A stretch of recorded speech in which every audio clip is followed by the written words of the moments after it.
Week 6 is all wrapped up, and guess who the winner of the fantasy football semifinals is? It's the consolation bracket. Ashton Genty, RB1. Chase Brown, RB2. Kyle Pitts, tight end 2. DJ Moore, wide receiver 6. And most importantly, yes, for us, Kenneth Walker is the running back 6.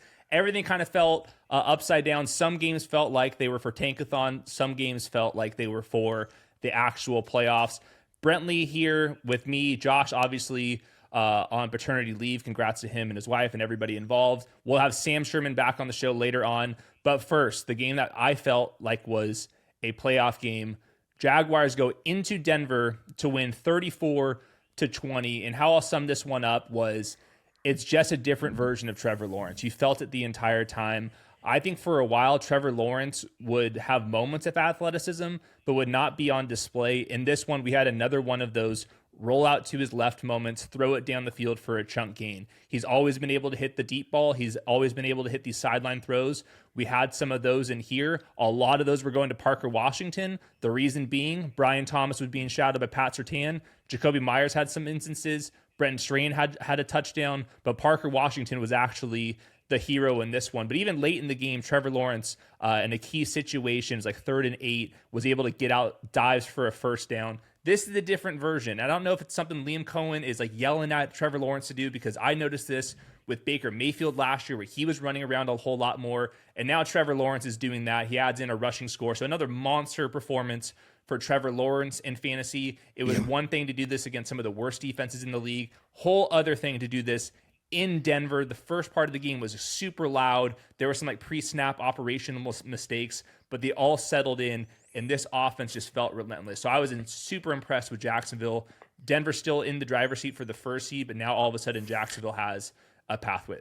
Yeah, no. So I watched a lot of this game. Hayden, obviously, I'm a big Bo Nix guy, but Trevor Lawrence stole the show today. And I've said on this show earlier in the year, I wasn't sold on Trevor Lawrence. There was just too many instances of him missing the easy passes. He always had the ability to create excellent kind of tough throws. He has the arm strength. He has that physical talent, but the down-to-down consistency, we always wanted more. Over the past month, this is a new quarterback. I mean, he is playing at an upper echelon type of level. The athleticism, the decision-making, the ability to make plays in the gotta-have-it moments, it's all there. And if this is going to be who he is from now on, we got to start taking this Jaguars team seriously in the AFC, because Liam Cohen has came in, his scheme's outstanding. He's brought a toughness to this defense, mind you. This defense is fast, physical. They don't allow a ton of yards. Like, this is a real team. And if Trevor Lawrence is going to play like this, he has an argument to be one of the top 3 quarterbacks in the conference between him, Josh Allen and Herbert into the playoffs. Like, why can't the Jaguars go on a run if this is how he's going to play? Yeah, I see it the same exact way. This is the first time where I think there's a real argument Trevor Lawrence is a top 10 quarterback. And especially once we start dealing with some of the injuries and some of the top 10 quarterbacks just going through some things, obviously with Mahomes, I think Trevor Lawrence is all of a sudden on a heater. In the last 4 games, that's 14 touchdowns, total touchdowns to 0 turnovers. I think that you nailed it there. It was always just the turnovers over the middle. There was always just a little bit of that bozo gene with Trevor Lawrence. Obviously, the bozo gene comes and goes. That's how the NFL operates. But it feels like Jacoby Myers, who had 8 targets in this one, him being in the offense has been massive. That's why he gets $40 million guaranteed after like 4 weeks with the team. Brenton Strange coming back. He has 7 targets, the touchdown in this one. He feels settled in. Parker Washington was breaking a bunch of tackles. And then also just throw out Travis Etienne, another broken tackle for a touchdown in the receiving game as well. So Travis Etienne's breaking a lot of tackles. I think what was surprising for me on this one was Denver's tackling was just really bad. And it was all at the second level. There was like a backup safety in there. He was getting picked on. Obviously, Patrick Surtain was quiet because he did a good job taking away Brian Thomas. But everybody else, and at the linebacker, safety, cornerback position, they had a very inconsistent game. I thought that the pass rush was doing a fairly good job. There's a couple Malcolm Roach moments at defensive tackle. But the tackling in general, just for the Broncos, really was a big portion of why things went into Jacksonville's favor. Yeah, I mean, I thought Etienne played outstanding. He's just been on a heater all season. I don't think any of this is a fluke. But from Denver's perspective, I actually think in the long run, this is going to help them. You never want to go into the playoffs on a 13-game winning streak, right? Like, that's not that's not what you want. So I think getting a loss like this out the way, Sean Payton will be able to, actually coach with some intention in practice coming after a loss. And, I feel reassured that they didn't lose because of Bo Nix. I think Bo's steady play has to have Broncos fans feeling really good. Because, like today, it was a lot of missed tackles. It was a lot of blown assignments on defense. I don't think we're going to see that very often moving forward. I think the Broncos' clear weakness, if they have one, is when Bo is off, the team is gettable. Mm-hmm. Well, Bo has been a lot more consistent over the past month or so. And, against a good Jaguars defense, I thought Bo played well. And so, yes, a loss sucks, but I think the way they lost is actually positive because we know in the long run, the defense isn't really going to be an issue moving forward. Yeah, I agree on the defense. This was like the first time you would say the Broncos had like a bad game defensively. And that just, it happens. Like tackling in the NFL is like, it's difficult to do. So I think that part will bounce back. I thought Bo Nix was pretty inconsistent. It was one of these games where he was making a lot of big time plays. I think 352 pass yards might be his most in his career out there.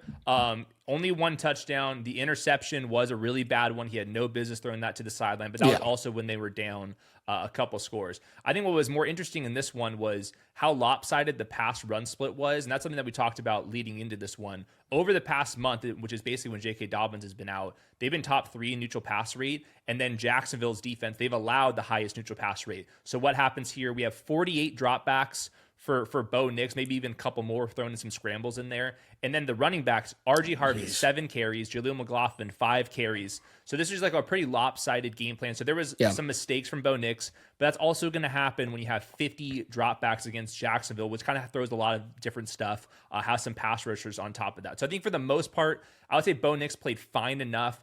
The game probably should have been a little bit tighter if the Broncos would have tackled. And before I kick it back to you, R.J. Harvey had a fantastic game. The missed tackles on his touchdown run was something else. They also got him free for 71 yards in the pass game. So it was one of these where Sean Payton just breeds fantasy points to the fantasy running backs. I know the running back split was a little bit closer with Jaleel McLaughlin, but in terms of the actual production here, R.J. Harvey was running wild. Some of that was because of Sean Payton, but some of that was definitely R.J. Harvey making some guys miss it. Yeah, no, R.J. Harvey is a monster. I couldn't be more impressed with him. That long run, I know the Jaguars are trying to go for the ball, but you got to get him down. You got to tackle him. But he's a stud. Yeah, and last night on this one was Cortland Sutton was just dunking on everybody. So he had a big touchdown, slot fade. I mean, the dude just plays wide receiver a whole lot different than most guys. Just more of like a throwback X-receiver type. They can move him around the formation. Unfortunately, on like one of the last plays of the game, Pat Bryant, when they were down 2 scores, gets hit really hard going over the middle there. Bo Nix was really, really frustrated with himself for kind of leading him into that, but they had to make a play. Bo Nix watched Pat Bryant go away on a cart. Hopefully that's precautionary, but I'm guessing that he's going to miss down the stretch. So I think that makes someone like Troy Franklin, who had 4 for 66. He's somebody that you can look at in the fantasy finals if you need a wide receiver due to some injuries or for whatever else. Just to recap, Broncos win both games. You're still the first seed. So while this was a big, gut punch here, like you said, maybe they needed a little gut punch. Things were going too smooth. But you get that bye. You still have this defense, which will rebound. And Bo Nix in December, even with this one, does feel better than the September version. So super impressed with Jacksonville. Broncos, you still are going to be able to hang in there. All right, let's go over to your first game, Brentley. You had a doozy here. Bengals 45, Dolphins 21. I think this was the most points in the Zach Taylor era after being eliminated. So what happened? How did they get it done? Yeah, the game was actually close heading into halftime. I want to say it was 17-14 at the half. In the first half, you actually saw Mike McDaniel. I thought was in his bag. I thought he was really, really good and efficient, super creative. They had a touchdown to Malik Washington off a really nifty reverse. They had the whole defense fooled. Devin A-Chain had a monster explosive touchdown run. And then early, I thought Quinn Ewers was actually playing pretty well, taking good care of the football, making the right reads, showing some good accuracy. But then the second half happened. The third quarter happened, excuse me. Multiple turnovers, and the Bengals just smelt blood in the water. Chase Brown was outstanding today. 3 touchdowns, 2 receiving, 1 running. He was gashing them, Hayden on the ground. I mean, they had no ends for Chase Brown. And then through the air, Joe Burrow was just carving them like butter. T. Higgins had a big game, a touchdown. Jamar Chase, 9 catches, over 100 yards.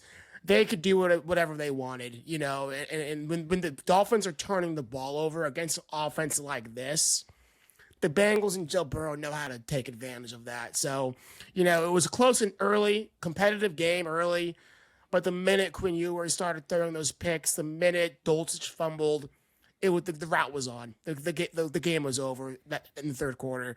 So really impressive by the Bengals offense.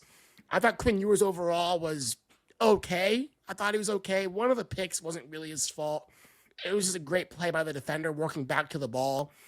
But overall, I think the Dolphins are in a lot of trouble moving forward. And the Bengals, I just think it's unfortunate that we're not going to see Joe Burrow in the playoffs this year. I think it's a really big bummer for NFL fans. Yeah, definitely. That's 98th percentile EPA per play this game for Cincinnati, 96th percentile in the success rate. That was on the ground and through the air. It wasn't like it was just lopsided one way or the other. Like you said, Chase Brown goes crazy. Samaje Perine gets in the end zone here. What about Chase Brown? Where's this coming out of? He gets 3 touchdowns. I'm playing J.J. Zacharyson in the freaking Dynasty semis, and I keep refreshing in the second half after bottling him up, and all of a sudden he's kept going into the end zone. Dude, they were just, Dolphins were playing off coverage, and so they were just allowing Chase Brown to leak into the flat, and Joe's just spamming him. I think he had 9 catches or something like that. He was just unbelievable. In the passing game, making defenders miss. He's an explosive running back. He's super efficient, great vision, good contact balance, runs really hard for a running back his size. I think he gets pigeonholed to being a more of a finesse runner because of his size. No, he seeks contact. He likes to deliver punishment, and he breaks a lot of tackles. I'm a huge Chase Brown fan, and I thought today is his perfect just deployment. Good between the tackles, outstanding through the air. He was great today. Okay, on the Dolphins side, we got a little bit of news before this game kicked off. Ian Rappaport said that it sounds like Mike McDaniel's going to be back, and then Tua won't be. Now, I don't know if that means they're actually going to cut Tua. I think his contract's pretty tough to trade. If they do release Tua, that's $99 million guaranteed down the drain. I do wonder if Tua not returning might be not returning as a starter, and he maybe does a Kirk Cousins backup situation. So that leaves us with 2 options for the rest of the season: Quinn Ewers and Zach Wilson. With the Quinn Ewers stuff, would you want to see him for another game? Do you want to see Zach Wilson at any point for the rest of the season? How would you stack up Quinn Ewers with could he potentially be a backup next year? Was this just kind of a little bit of a tryout? I would want to see Quinn Ewers for the remainder of the season. I did think today he operated the offense really well in the first half. I thought they were moving the ball down the field efficiently. He was getting the offense in the right protections, in the right overall kind of calls. I thought the first half was really encouraging. Now, obviously, the second half, things got away from him, started turning the ball over, really started to kind of force the issue when the team got down. So that obviously wasn't great. But I do think with Mike McDaniel, and the way he calls plays, the way he can manufacture space and create easy throwing lanes for the quarterback, I wouldn't mind seeing Quinn Ewers to see what it looks like in start 2 and start 3. Yeah. On the other hand, Zach Wilson, we do know is just more physically gifted than Quinn Ewers. There's obviously much more of a ceiling with Zach Wilson. So part of me would want to see Zach Wilson in this system with Mike McDaniel, with Jalen Waddle in that backfield. I wouldn't mind seeing Zach Wilson. But at the same time, Mike McDaniel sees these two in practice every day. There has to be a reason why they went to Quinn Ewers, and I think simply they're more impressed with Ewers in practice than they are with Wilson. Yeah, Zach Wilson, like I think you summed it up perfectly there. His talent, just like arm talent, is just significantly better than Quinn Ewers. I think that there was a lot of injuries that Quinn Ewers kind of went through, and I think kind of just zapped his arm talent in general. So I haven't watched this game, so I'm not sure like if that kind of stood out here. But I do think this is more of a timing-based offense. This is a really run-heavy offense at this point. So I wouldn't be surprised if Quinn Ewers kind of fits the Tua mold a little bit more, and that's kind of easier to kind of play out. What I would like to see, though, for next year, this is going to be a terrible cap situation. They're not so bad that they're going to have a rookie quarterback. They're not going to be the Mendoza sweepstakes. Dude, Man. Like, I want to see a dual threat quarterback. We get Devon Achane, another 81 yards on the ground touchdown. Jalen Wright, 35 yards in a score. Malik Washington, you talked about the end around. He's doing this with like 2 good offensive linemen and then no rushing threat from the quarterback. What if we just said, let's go all the way throwback and let's get a dual threat type back there? I think that would be a lot more interesting than the Quinn Ewers, Zach Wilson to any of this stuff. Absolutely. I mean, the Malik Willis, I thought he played great yesterday. I mean, him in Mike McDaniel's system, I think would be awesome to see. And let me just say, like, look, Mike McDaniel, he wears stupid pants. Like, we get it. Like, he's easy to hate. Like, I take shots at him on Twitter too. Like, I'm guilty as well. But we can't deny that he is a great offensive coach. I mean, he really is. I mean, like, I do think he has a secret sauce that other coaches just quite frankly don't have. And I think sometimes that gets lost because Tua has just been genuinely that bad. Like, a lot of this is beyond his control. So I do think bringing him back is the right call for Miami. Again, I understand he's easy to hate. He wears stupid pants. He's weird at the mic. I get it's the pants. It's definitely the pants for me, man. It really is. But I do think bringing him back makes a lot of sense. He's a great offensive play caller, and I just don't think you want to let that out of your building until you really have to. Okay, last question. Darren Waller, he's kind of like on the tight end 1-2 border in fantasy. And looking at the routes, he ran 19 routes out of the 32 dropbacks there, which is kind of in line with what he's been doing. He goes 3 for 45 targets here. Anything stand out about Darren Waller? No, I mean he was clearly Ewers' go-to guy for at least early in the first half. He made a couple contested catches early on, but other than that, nothing super noteworthy. I do think you can trust him in fantasy moving forward. Clearly, Ewers sees him as a guy who's a big target, large catch radius, and a reliable weapon in the passing game. All right, moving on to a game that felt like a playoff game, but probably more of a wild card one and done playoff game at that. Tampa Bay, Carolina. The Panthers come back for this one, 23-20. Josh Norris made sure to tweet out this was Bryce Young's 12th fourth quarter comeback of his career. And he actually had, I think, a pretty decent game. Nothing really stands out. They weren't like really driving the ball down the field. There was nothing too crazy about this, but Bryce Young had a couple very clutch moments in the first half going into halftime. The Panthers had the ball with about 15 seconds left. They're about the 25-yard line, no timeouts. So it looks like they're going to get a field goal. What does Todd Bowles do? Let's rack up the heat. Brings up a lot of pressure. Cover 0, man coverage on the backside. Bryce Young, it's very obvious what's happening. Like before the snap, you and I could have been, this is cover 0. I'm throwing the ball to who? Yep. Tedero McMillan. And what an easy touchdown for Tedero McMillan. Stacked and blew by him. Good ball by Bryce Young to score a touchdown. So that was a pretty maybe questionable call for the Buccaneers. I'm sure they can pro and con that. If they get a sack there, then they get no points allowed. So there was just like a risk reward, but Tedero McMillan blew right by him. Later in the game, Bryce Young has a nice moment in the red area, was able to scramble kind of back outside the pocket to his left, and that's where he finds Ja'Tavion Sanders. So those were 2 really nice throws. He had another couple shots to Jalen Coker down the sideline. So I thought Bryce Young was like battling through a little bit of an ankle injury, but he showed a lot of toughness, a couple clutch moments there, and enough to win. On the Buccaneers side, it was just one of these offensive days where they wanted to run the ball. They were doing it like moderately effective. So like Rashad White had a 39 carry. Bucky Irving was like fairly consistent. But you just miss Liam Cohen watching the Buccaneers, man. You miss both their guards. You miss the Liam Cohen. There's not like 50-yard screens popping up out of nowhere. You hit a Mecca Buka for a post route late in the game. But aside from that, like there was not another 15-plus yard pickup through the air. It's just like one of those where Baker Mayfield is not himself, but really there's no like identity with the pass game. Like, there's like not a single trait I can talk about that says this is what the Buccaneers are really good at this year. For a moment, it was the post routes to Emeka Egbuka to start the season. Since then, we've only seen a couple of those. Emeka, by the way, 48% route participation in this one. He was actually running behind Jalen McMillan. But it's a super frustrating game for Tampa Bay. On the final drive, they have 2 minutes. If they win this game, they're going to be for sure the NFC South winner, and then miscommunication to Mike Evans, interception for Baker Mayfield. So it's just one of those games where like both teams were fine. The Panthers, I did think, were the better team. So shout out to them. They have to go win the Week 18 game. There's going to be a rematch for the division. So that'll be a fun one.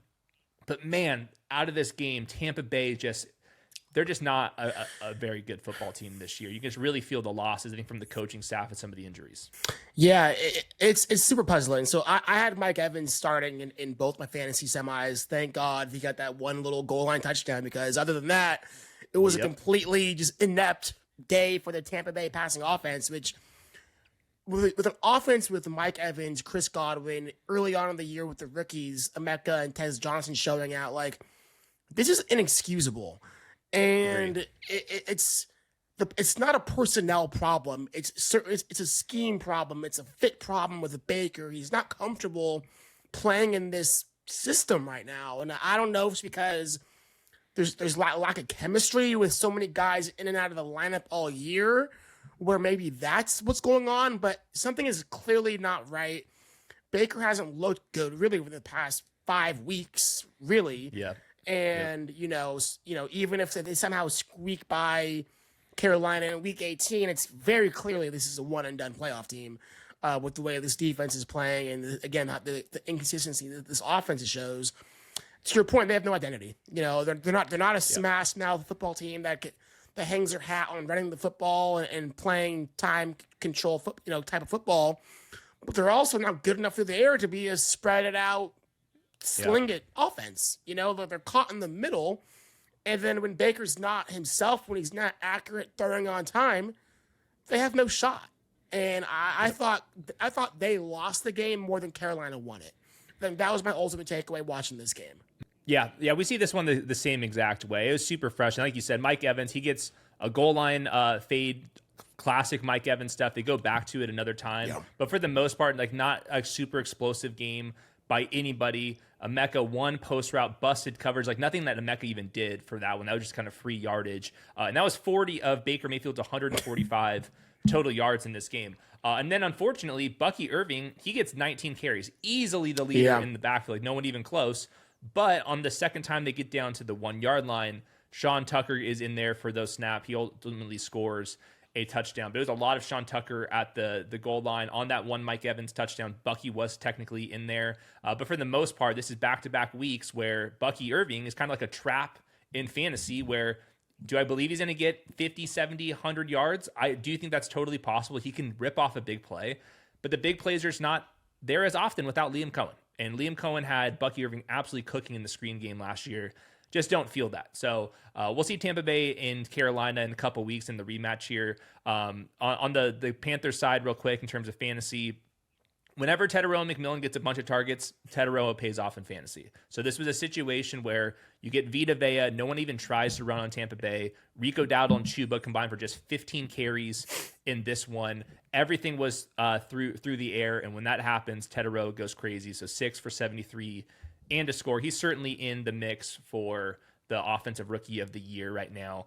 Nobody else really stood out to me in terms of the other secondary pass catchers. Jalen Coker makes a couple big time plays like on third down. So I think that he's kind of past Xavier Legette for me. Xavier Legette definitely had a huge drop in this one. I think it's just be T-Mac and Coker as your 1-2 moving forward, and then kind of just smorgasbord the rest of it out there. So quality win. Happy for Bryce Young. Happy for Josh Norris here. This game felt like the worst playoff game on Wild Card. Absolutely. Okay, going on to your game. This one was a lot closer than I thought it was going to be. Texans hold on 23, Raiders 21. How did this game end up being so close? The NFL, man, the NFL, it's just so great. You know, I thought the Texans were going to come in here, blow the Raiders out. I mean, the Raiders literally didn't score a single point last week against the Eagles, but credit to the Raiders, man. I thought they battled today on both sides of the ball defensively. they're really making life hard for CJ Stroud. I thought Max Crosby was outstanding today, really disruptive at the line of scrimmage. I thought the Raiders were. And then offensively, Ashton Genty, welcome to the party. I mean, honestly, it was his best game as a pro. I mean, he had, I think, 128 yards on the ground, broke off a 50 or 60-yard run late in the game in the fourth quarter, touchdown. He had a really cool receiving touchdown through the air. The Raiders had a great play design. They singled him up, isolated on Henry To'oTo'o down the field. And you just see Genty just run right past To'oTo'o, who's not really fast, catches the ball, receiving touchdown. Like, that was a type of playmaking and explosiveness that we have been yearning for from Ashton Genty. But unfortunately, the Raiders defense at the end of the game wasn't able to do enough to stop CJ Stroud, who finally got it going, had a few crucial passes to Dalton Schultz throughout the game. Late in the fourth quarter, found him in the end zone. And then late in the game, Nico Collins came out huge on a deep pass, kind of a deep over route. Nico adjusted the ball, essentially iced the game. I thought for the most of the game, CJ Stroud was just okay, if I'm being honest with you, Hayden. Definitely missed some throws down the field. Nico Collins should have had a bigger day today. CJ Stroud just missed them barely multiple times down the field. And then again, without Woody Marks, the running game just wasn't super efficient. I thought Jawar Johnson actually looked explosive on some of his carries. Not quite sure if there's a drop-off in talent between him and Woody Marks. But just overall, I thought the running game wasn't that great today. And that kind of made the Texans play in kind of longer downs of distance. And then, again, that's where Max Crosby kind of teed off. But overall, credit the Texans. Not every game is going to be easy. You know, this was an easy trap game. But CJ Stroud did enough to get the win at the end. Yeah, just looking at the box score, it was just pretty much the two big plays to Genty here. The 60-yarder, and then Ashton Genty did all of the rushing stuff. I'm looking like his yards before contact were still really bad, man. He just averaged 4.5 yards after contact. Bless his heart. So that was really cool to see. Jack Besh had, I think, one nice play. Brock Bowers touchdown, just real quick. How did that happen? Yeah, so essentially it was just a coverage bust. He's uncovered in the back of the end zone. Nothing too crazy. And then Gino was able to find him in the back of the end zone, but he didn't do too much at all in the game as well. Did want to mention Texas defense. Derek Stingley had a great pick six. I mean, an outstanding catch, and then was able to crib it to the house. So that was great to see. I mean, this defense, while it wasn't at its best today, similar to the Broncos, like, this is a unit that can win you a Super Bowl. Fast, ferocious, violent, plays technically sound. Again, I think even if the Texans kind of play with their food a bit today, they got to win, moving on, and this is still a team I think that can make a run in the playoffs. Okay, yeah, speaking of the playoffs, I just want to kind of dig deeper into the Texans offense here, just because it was kind of a sloppy performance, not that many standout guys. The backfield split, so we get Woody Marks ruled out. We'll see if he's able to go next week. He was a limited participant, I believe, on Friday, so hopefully they were kind of precautionary holding him out, and they'll get him back next week. But it's Jawar Jordan leads the backfield over Nick Chubb. Not that, like, Jordan did anything too special, but he does catch 5 passes and kind of ran away versus Nick Chubb in terms of the touches. Was there anything about, like, either one of these backs that stand out? This is once again a situation where the Texans, looking at it, both backs had negative yards before contact. This is just the Texans' offensive line has improved in the pass game, but they just get no push ever. It doesn't even matter. Like, the Raiders, it does not matter. Their ground game is going to be the weakness. So we're kind of like stacking these teams up for the playoffs now that they're 10-5. They just have no ground game, man. No. It really just does not matter at all. So I'm not sure if there's anything between Chubb and Jawar Jordan, just in case Woody Marks misses next week. Yeah, I mean, if Woody Marks were to miss next week or even the week after, Jawar Jordan's definitely the back you want in this offense. I mean, Nick Chubb had, 6 carries for 35 yards. 30 of those yards came on 1 carry, you know? So, like, it was a great carry. It was a great carry. It looked like kind of vintage Nick Chubb, but he's just, not an efficient runner at this point in his career. And again, I did think Jawar Jordan, when he got the ball, you see a level of explosiveness that Nick Chubb simply doesn't have in the bag anymore. Right. And then also, Jawar Jordan was featured in the passing game. You mentioned 5 catches. So I think the Texans like what he brings to the table. Now, it didn't truly yield a ton of stats today, but if Woody Marks were to miss time, I think he would be the featured back.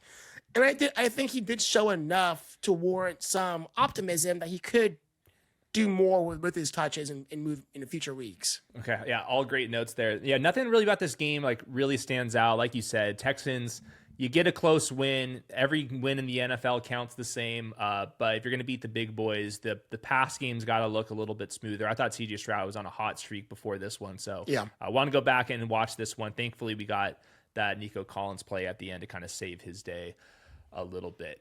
All right, the final game I watched on Sunday was pretty bad. Let's just be honest here. I was intrigued to watch this one, but it's the Vikings 16, the Giants 13. Now, I'm a true sicko, and the reason why I wanted to watch this game is because we always talk about it on the program.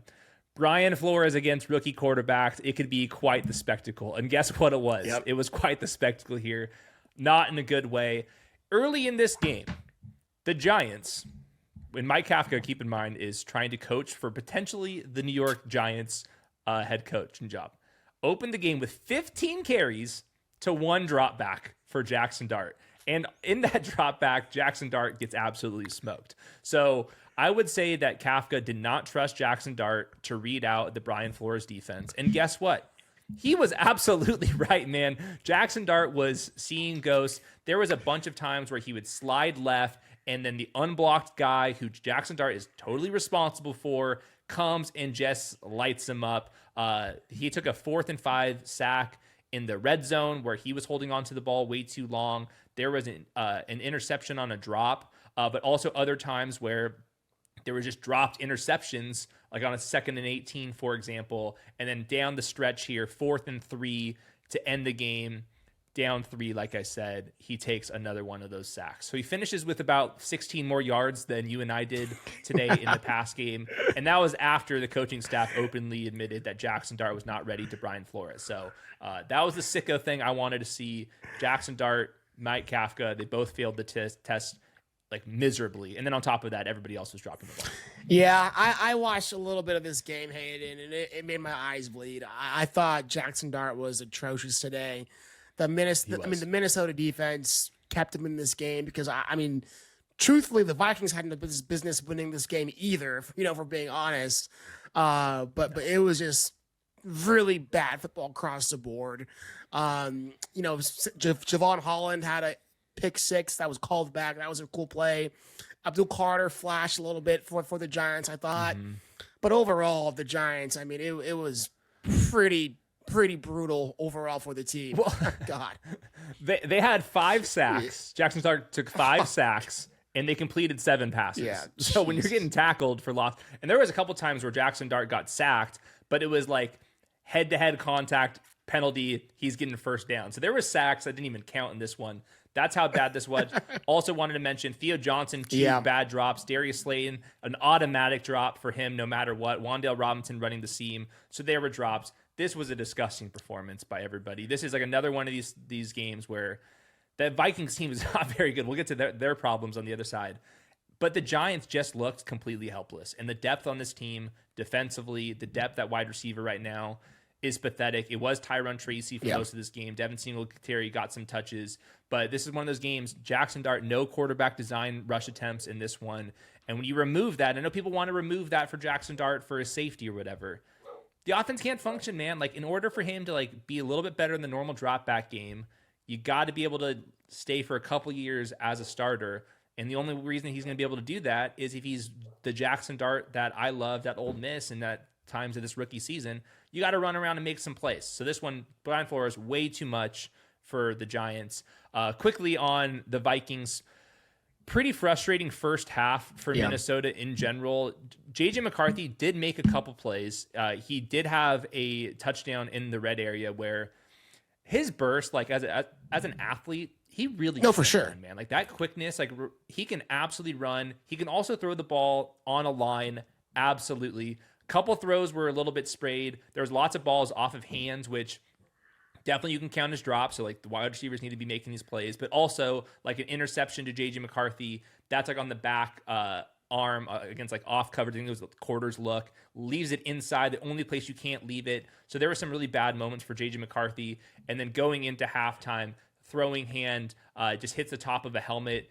He plays for the next couple snaps, goes into halftime a little bit early, gets x-rays. X-rays come back clean, but they ruled him out immediately. He just stayed in the locker room for a while as they came out. So it was Max Brosmer at that point. He looked, I guess, a little bit better.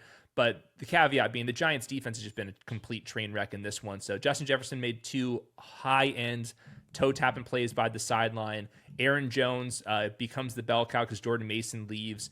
But there was a couple plays in that first half where they really could ran this thing open. But the Vikings just made too many mistakes. And like you said, they were really lucky that Abdul Carter was lined up in the neutral zone because that was a pick 6 that got called back. So unfortunately, man, the J.J. McCarthy stuff, we'll see if he's going to come back. It was not a broken hand, but is his throwing hand side if they're going to go back to J.J. McCarthy. But this would be another injury for him. So I think at the minimum, whether he comes back or not, they're going to be in the sweepstakes to bring somebody in as a veteran next year. I think that this was another one of those games where some cool moments, also some pretty frustrating moments, delays the game, that type of stuff.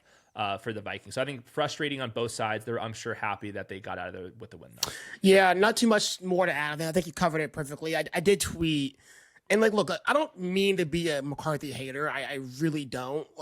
I just kind of try to call like I see it.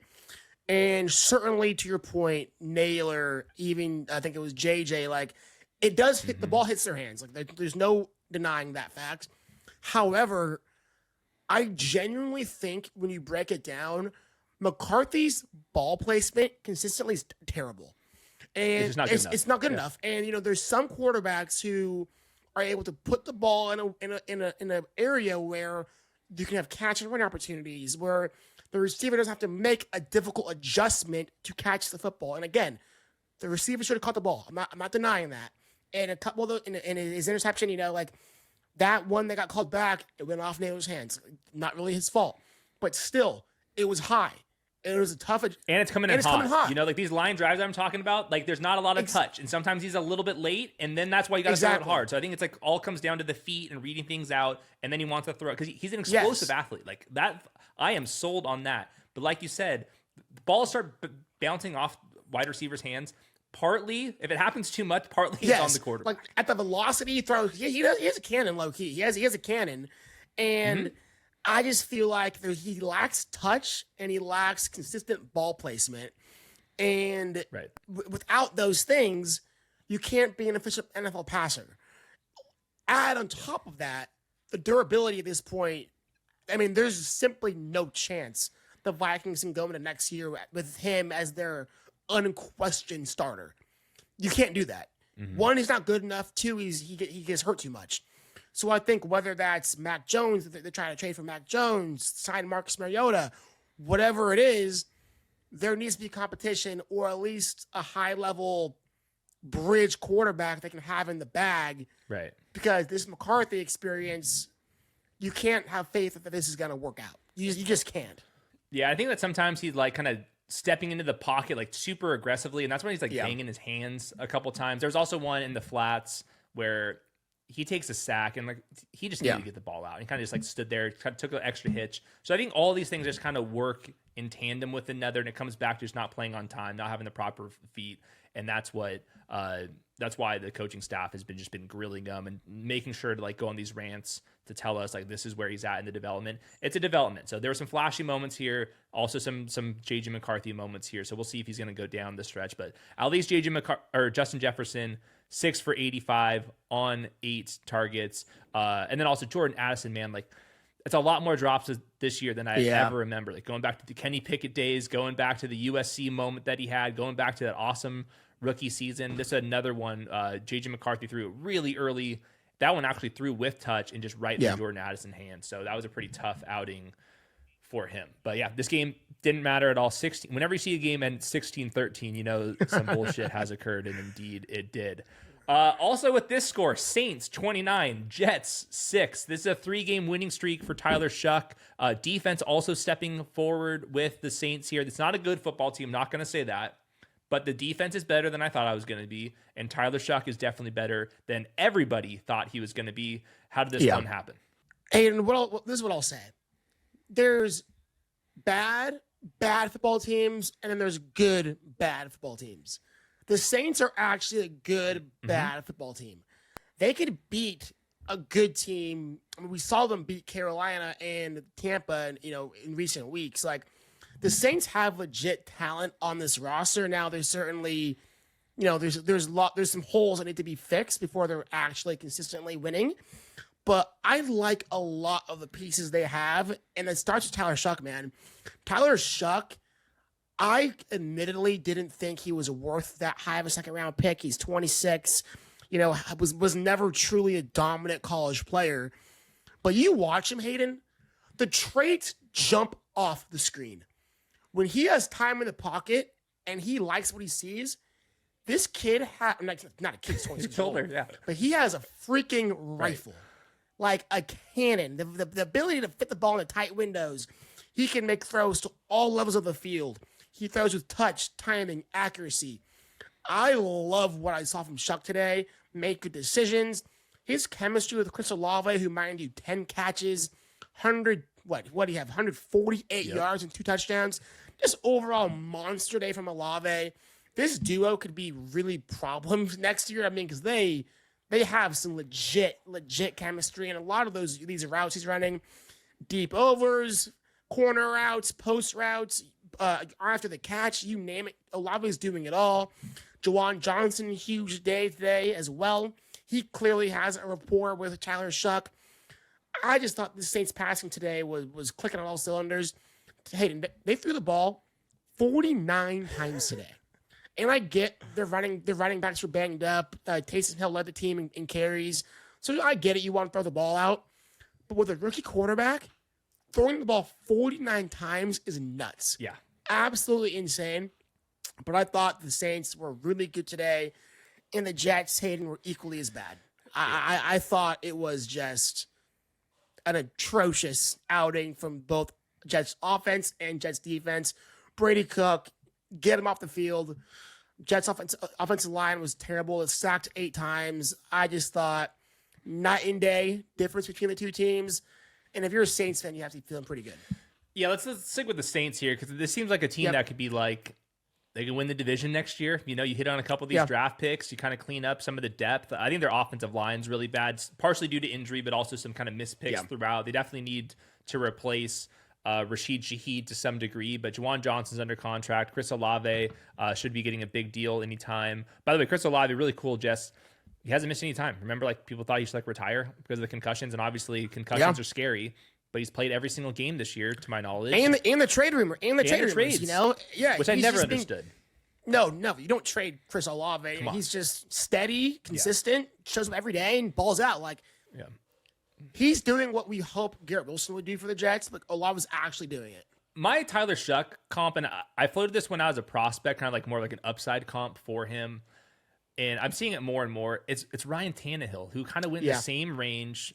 Both kind of tall, linear athletes. That could run in a straight line. There's definitely some weird moments on Tyler Shuck as an athlete. Kind of reminds me of Trevor Lawrence would have some weird moments. Clearly a good athlete, but also maybe he's too tall. He's just too tall for his beat. He's an awkward athlete. Yeah. But he could throw the ball over middle. I put out the cut up last week. I mean, against the Panthers, it was just dig route, backside dig. I was like, oh my God, this is 10 plays throughout the game, just throwing over the middle. And that's just kind of hard to find as a rookie. I think you calling out it's 52 dropbacks for Tyler Shuck in this one in a game that they won by a lot. It almost feels like an experiment that Kellen Moore is let's see actually what we got here. I know he's a decent player here. Let's actually put some damn film out there so we can go read things out this offseason, get back to the lab. But he's clearly going to be the starter next year. 3-game win streak. They're not going to be in the mix for a quarterback sweepstakes. I think there would be a handful of teams that would easily trade next year's first-round pick for Tyler Shuck. That's just the name of the game right now. So pretty cool for the Saints. On the Jets side here, I don't care about the Jets offense at all. My question is there anything about the Saints defense that's now all of a sudden top 10 in EPA allowed this year? It's not that they're loaded with talent here. It's Chase Young. They got a couple young pieces in the secondary. Is this Brandon Staley kind of back from the dead, our boy from the Chargers? What's going on with the Saints defense? Man, I mean, just the veteran players of the Saints are kind of balling. Cam Jordan, 2 sacks today. You mentioned Chase Young. I mean, Brian Bresee went out for injury, but before that, he was balling. Like, I'm a big fan of Bresee. The Saints, they were just flying around, man. They were just flying around, making great tackles in open space. Brandon Staley has a unit playing inspired football, and I think Kool-Aid McKinstry balled out today. Absolutely. I mean, he jumps off the film. Good. He's been outstanding all year, really. So they hit on him. I just think that they have a really nice mix of young and kind of veteran talent, and they're clicking right now. And yes, the Jets really couldn't move the ball. No one on Jets offense could do anything. But a lot of it was because the Saints defense was playing really, really good. I mean, Brady Cook couldn't do anything. He was under pressure all day today. And so I think the Saints defense is one of the more underrated units in the NFL. I think they've been playing really well over the past month. And if you're heading into next year with these young pieces that the Saints clearly have, like, there is a path that they can add some pieces and be a really competitive team next year, in year 2 under Kellen. Yeah, really, really exciting for them. This could have looked like a complete disaster. And they have their first, second, third round picks, their own picks. They have a couple fourth round picks as well. So they got their normal assets in the draft. They're starting to kind of get a little bit out of that era where just the dead money situation was just so bad. Now they still have like Kamara on a big deal. Taysom Hill he'll be under contract forever. But by the way, Taysom Hill though, he had a 50-yard bomb? Am I reading that 38-yard bomb on his lone pass attempt? That was to Olave, right? And then he also had 12 carries. We're back to 2023 Taysom Hill. Dude, yeah, Taysom Hill was just really the focal point of the offense outside of Olave and Jawan Johnson. They're giving him the ball. They're really treating him like a proper running back. Devin Neal missed the game, and everyone thought it'd be Audric Estime, but no, it was Taysom Hill just getting all the carries. Man. And then, late in the game, just showing no mercy. They wanted to unleash Taysom Hill, and he just had a huge dime to Olave in the end zone. Just exclamation point, already a beat down. Let's let Hill air one out. And I think it was a really cool stat on that throw. He became the first player in NFL history to go over 1,000 rushing yards, 1,000 receiving yards, and 1,000 passing yards in a career. So just pretty remarkable stuff from Taysom Hill. That's actually like a serious question here. Taysom Hill, like on Yahoo, for example, he's listed as a tight end. Now, we're losing some bodies at tight end, like Travis Kelce types and stuff. It's been a little up and down. Colby Parkinson, I'm sure he's going to be hitting the waiver wire plenty right now. Taysom Hill has 6 targets, 12 carries, and has the potential to hit a 38-yard touchdown through the air on top of that. Let's assume, so Devin Neal's going to be out. Alvin Kamara, they keep calling him. It's just not picking up the phone. It's just one of those situations. It is what it is. Audric Estime, he's been cut by a million teams. They only give him 5 carries. Just a guy. Am I gonna have to rank Taysom Hill like really high in the finals next week for tight ends? Like, is this an actual reality that we're gonna be living in? I wish I could tell you no. Unfortunately, yes. I think the answer is yes, because his usage today wasn't gimmicky, wasn't fluky. Like, they were really giving him the ball. They were lining him in the backfield and treating him like their bell cow running back for a majority of the game. Yeah, the pass late in the game, that was a little let's unleash the playbook. We're already up. Like, let's have some fun with it. But early and throughout the game, Taysom Hill was a featured player on the offense, not gimmicky touches. They were proper lining him up in the backfield and giving him the football. And we know what he can do as a receiving threat. You got to rank him, and I think when you go back and watch the tape, that will kind of dictate how high you rank him, because there is a risk that it scales back a little bit. But with Devin Neal out, he's going to be a feature point in this offense. He just is. Yeah, man. Like, he was getting some like outside zone touches in this one.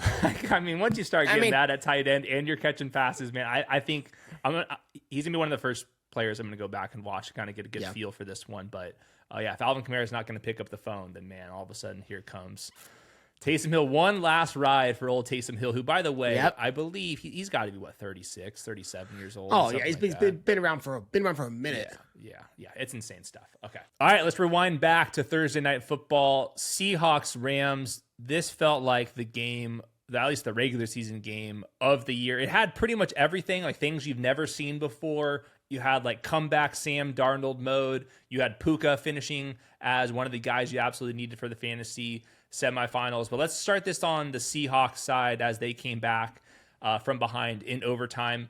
The first half of the game, they only had 20 plays, and you felt it. Sam Darnold was just like not himself.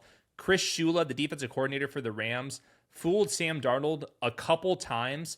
One of them, he drops a defensive tackle in the red zone after bringing some pressure. Sam Darnold throws a slant route right into him. There was another awesome play for the Rams defense. They looked like they're going to be in cover one. They drop into cover two. Sam Darnold throws it right to a linebacker there. So Sam Darnold was spooked early on. JSN was catchless. I noticed that they had safety kind of shielding over the JSN side, but they did make a nice comeback in the second half. Obviously, you get super lucky with whatever we're calling that Zach Charbonnet 2-point conversion, but everything was breaking their way for Sam Darnold late in that game. Cooper Kupp came up huge despite having a fumble in the red area earlier in the game. That huge corner route from Sam Darnold was really probably the throw and play of this entire game. Walks it off super late. So really promising stuff for the Seahawks, not because they were the better team in this one, they certainly were not, but just because Sam Darnold, despite getting rattled early, was able to come back and throw some huge plays down the stretch there. So I'm a little bit nervous about the disguise looks for Sam Darnold. They still were up and down running the ball. Kenneth Walker breaks contain a couple times. So that was really cool to see. We had not seen that in a very long time. So gutsy win on the Seahawks side. On the Rams side, just everything that went wrong totally did go wrong here. One player that definitely went wrong was the Colby Parkinson hype. Was out there enough. Matthew Stafford goes absolutely crazy in this one, but still does not get home. He had like a flea flicker screen, but otherwise was not really heard from. It was all Puka Nacua as usual. 16 targets, 2 touchdowns without Devontae Adams, who they've already ruled out for Week 17. We'll see if he's going to play in Week 18. But it's going to be all Puka Nacua. He should be projected for like 120 yards in the Pick'em lobby. I'm sure it'll be one of the highest we've had in a very long time. And one of these kind of offensive player of the year potential games for Puka Nacua. Matthew Stafford, despite losing this game, I think helped himself in the MVP, obviously going 457 with 3 touchdowns. The running back group going into the finals, nothing changed. Kyron Williams, 70 yards on 23 carries. Blake Corum, he's able to score a touchdown, but had about a third of the carries from Kyron. So Xavier Smith, Mumfield, Ferguson, Jordan Whittington, Parkinson, super secondary to Puka. It's going to be the backs. It's going to be a bunch of Puka Nacua for the finals, and I'm sure there's going to be a lot of Puka teams in the finals. I really hope we're going to see these teams again. At this point, the Seahawks are likely to have the first seed. It's not a gimme obviously at all. And the Rams, if they aren't going to be the first seed, are probably going to be the 5th seed, which means that they would go face the Panthers or the Bucs down there. So we'll see how this winds up. This game felt like a playoff game, 2 of the best teams in the league. I have not changed my opinion on the Rams at all. This is one of those games where you can't even make up how they lost. Like everything at the last second broke against them. Shit happens, man. 2 games on Saturday. First one, Eagles versus the Commanders. This one was kind of a runaway game. On the Commanders side, they've dropped to 4-11. Marcus Mariota leaves early in this one. That means we get Josh Johnson for that game in primetime, and then potentially Josh Johnson on Christmas once again in primetime. Once we get to like quarterback threes on teams, the offenses look really weak. So Terry McLaurin, he had a couple plays down the field. Interestingly enough, Quinyon Mitchell did not travel with Terry McLaurin. They kept Quinyon Mitchell to the field side, so they were able to move Terry McLaurin for at least 3 receptions for 53 yards. Deebo Samuel broke a couple tackles, but only for 35 yards. The pass game is going to look really iffy if it is going to be Josh Johnson next week. The ground game, Chris Rodriguez is the lead back when he returns. 15 carries, goal line touchdown. Ja'Cory Krosky-Merritt, he at least scores a touchdown, but only on 8 carries. they're just going to be projected for so few points next week that I'll be ranking Chris Rodriguez ahead, but it's going to be a pretty iffy situation once we look at the implied team totals. More importantly, the Eagles side, 29 points. There was definitely some like kind of weak moments throughout the game. This is once again the Commanders defense. They had players in the secondary on injured reserve, not even a fun scheme. They can't really rush the passer. But this has been another week here where the Eagles superstars are looking like superstars. So we had that stint where A.J. Brown was not getting targeted. Now he is again 9 for 95, 12 targets against a terrible secondary. He was making plays. Devontae Smith rocks a corner to sleep. Even though he had outside leverage, was still able to beat him to the outsides. That was a superstar play. The Dallas Goedert touchdown, Jalen Hurts, a little bit of a duck, we'll say, but was able to step up, throws it up and away to Dallas Goedert, who was able to bring that one in. When Dallas Goedert's like your third weapon in the pass game, life is pretty good for the Philadelphia Eagles. I would say most importantly, the big difference in this one, the Saquon Barkley 48-yarder spins in the backfield with unblocked pressure up front and then breaks it off.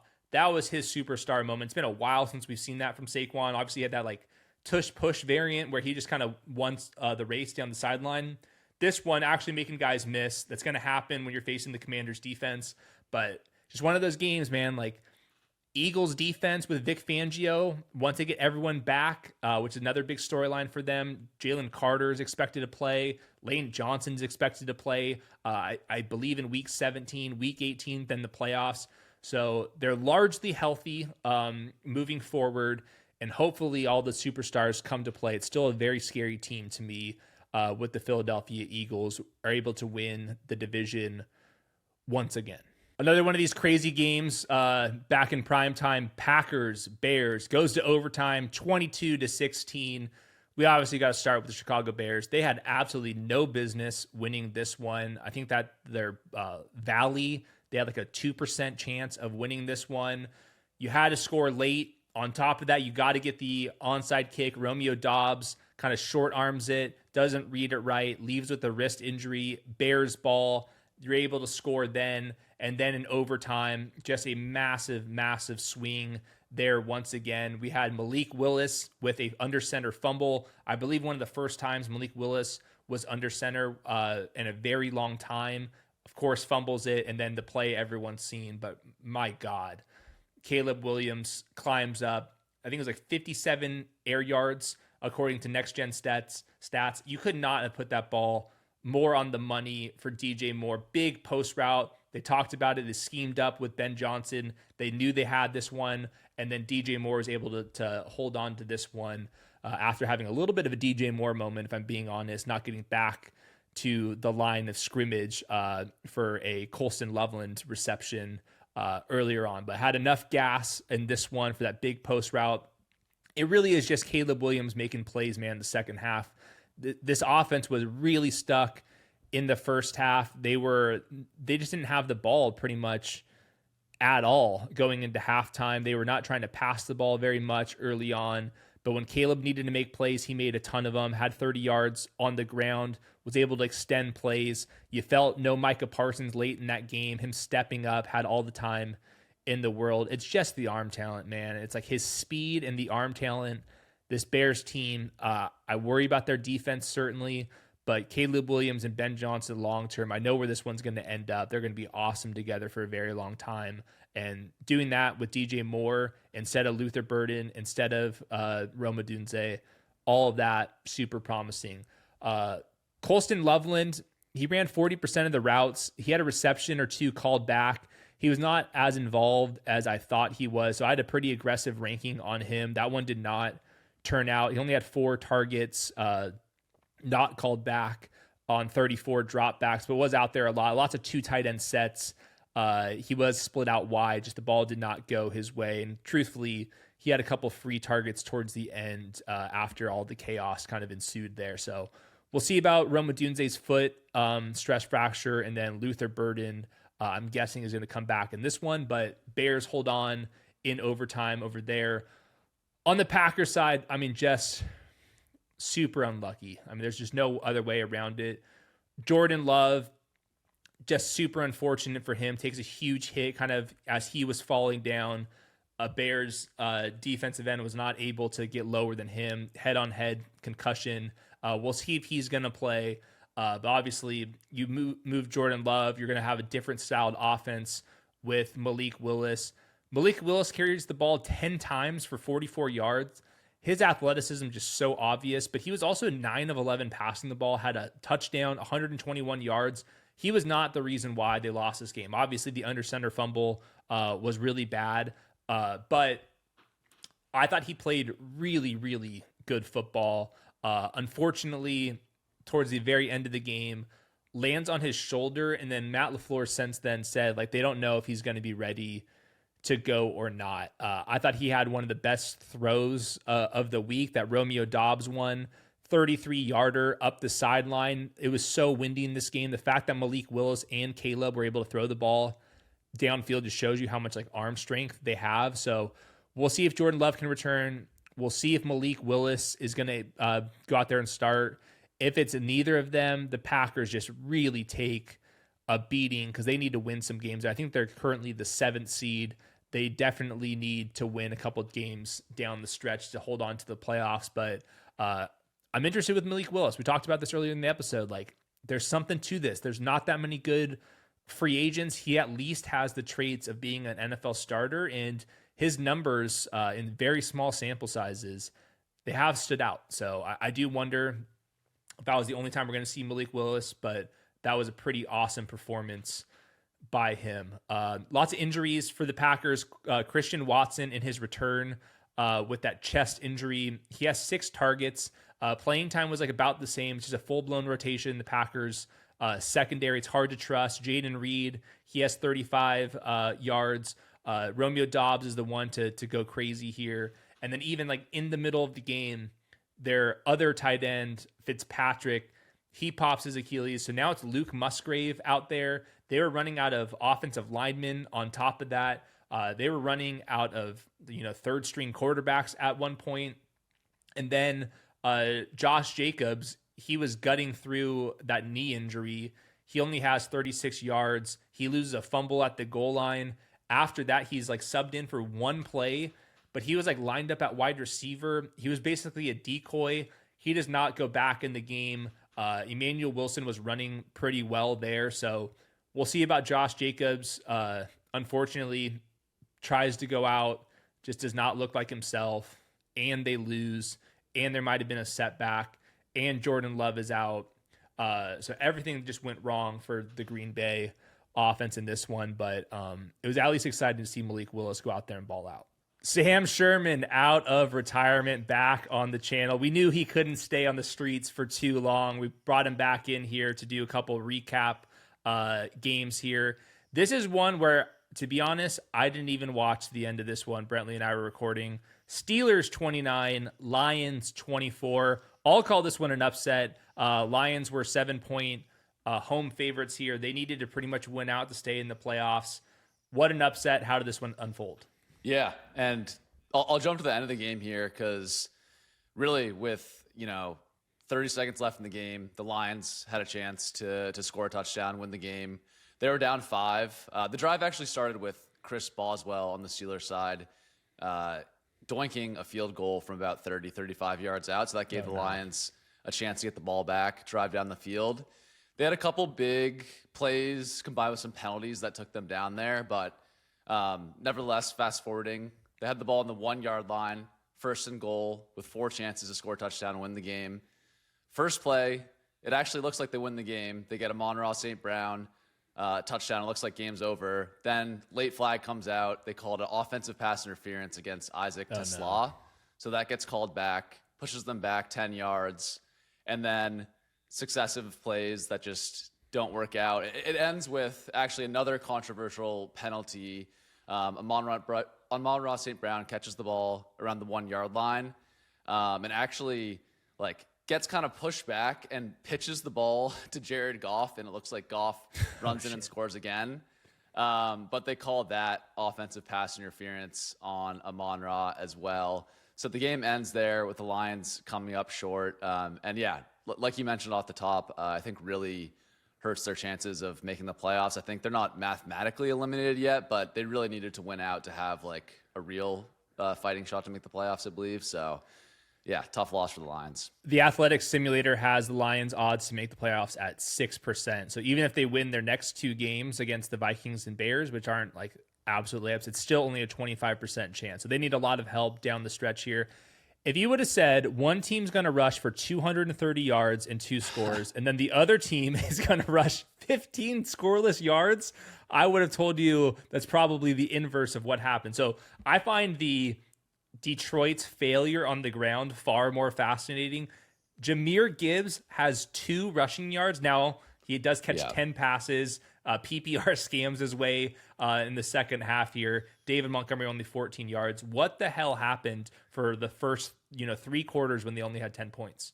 Yeah, it's kind of hard to describe, but the Steelers, I really thought with TJ Watt, he missed this game with injury. I really thought that the Lions would run all over the Steelers. I think that's where a lot of people's expectations were going into the game.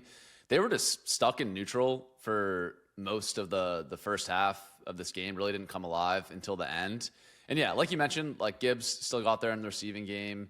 He was peppered with targets down the stretch. I think he had like 13 targets on his 10 catches. So he still got there in fantasy, but they really could not get anything going on the ground. And yeah, was exactly the opposite on the Steelers side of the ball. Jalen Warren ripped off 2 45-yard touchdown runs in the second half.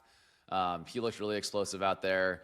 And then Kenny Gainwell, which has really been, kind of an underrated fantasy story, I think, over the second half of the season. He's been a really good asset for this team. He leads the Steelers in receiving, 5 catches for 78 yards and a 45-yard touchdown catch of his own, which I should actually highlight. I don't know if you saw that one, Hayden, but that was one of the catches of the day.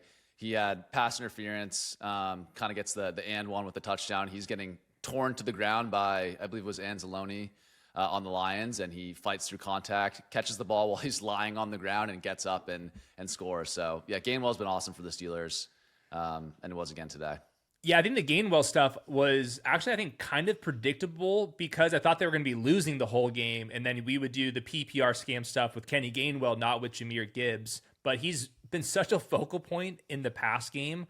This has been brewing for weeks, especially the last 2 games and this one. They just get the ball to him a lot of different ways, a lot of pony personnel stuff, using him in the slots, all of those August narratives when Roto-World and everybody else is writing these headlines of how the running back's going to be used as a receiver. He's the guy this year. He's pretty much the only running back that's used Kenny Gainwell has. So I think that's been fascinating. That was an awesome touchdown. All 3 of the touchdowns by the backs were from literally 45 yards out. Exactly 45 yards. Yeah. A weird, 45 once again. DK Metcalf, have to ask a question. First of all, how does he end up by himself next to the wall? Yeah. And how does he get so mad by a blue-haired agitator that he wanted to do an uppercut against them? I guess maybe almost an analogy for the country that the blue-haired agitator, you can simply just walk away, but he has to go throw a punch. What happened with DK? That was bizarre. I tried to do some digging into what exactly happened. What they did say in the broadcast is that the blue-haired fan had a Steelers number 4 jersey. So I wonder if they called Metcalf over originally, under a friendly pretext, and then used that to lure him into some shit talk, and then Metcalf got offended. I don't know. That's like a paid protester. yeah, exactly. But yeah, he takes a swipe at him, and it's he misses the punch, which. Yeah, we got to connect if we're gonna do it. yeah. If you're gonna take a punch at a blue-haired fan, maybe just hit him in the face. But anyways, I wouldn't be shocked if he's suspended next week. That seems like grounds potentially for a 1-game suspension, but we'll see there. Metcalf on the field was pretty shaky in this one. Had 9 targets, so was heavily involved, but had 1 or 2. Drops over the middle, just wasn't quite his usual self. But yeah, obviously, with Arthur Smith coaching this offense, he's got all sorts of tight ends involved. He's got both running backs heavily involved. It's DK Metcalf and then nobody else for wide receivers. You don't want to touch, MVS or Adam Thielen or any of the rest of these guys. Yeah, who knows who Aaron Rodgers is going to call? I'm assuming DK Metcalf's not going to play in Week 17, and I would probably guess not in Week 18 either. We'll see if the NFL is ballsy enough to suspend him for the playoffs, which I now believe the Steelers have a pretty good leg up on the Ravens with this upset win. But you can't punch fans, man. Like that's a hard line from Goodell and everybody else out there. So I wouldn't be surprised if it's multiple games. I would be stunned if he's not suspended for at least this next game. So really disappointing for them. Also, just go back to like DK Metcalf's kind of been a knucklehead, and like they get rid of George Pickens, and just George Pickens is like a better version of DK Metcalf to like still get the same stuff. Like George Pickens could easily have hit this blue-haired agitator himself, but he at least would have had 100 yards. So kind of just a weird thing. I think Pickens would have at least delivered, full contact on the punch. I don't think Pickens is missing the punch. So no, definitely not. And that's what's important here.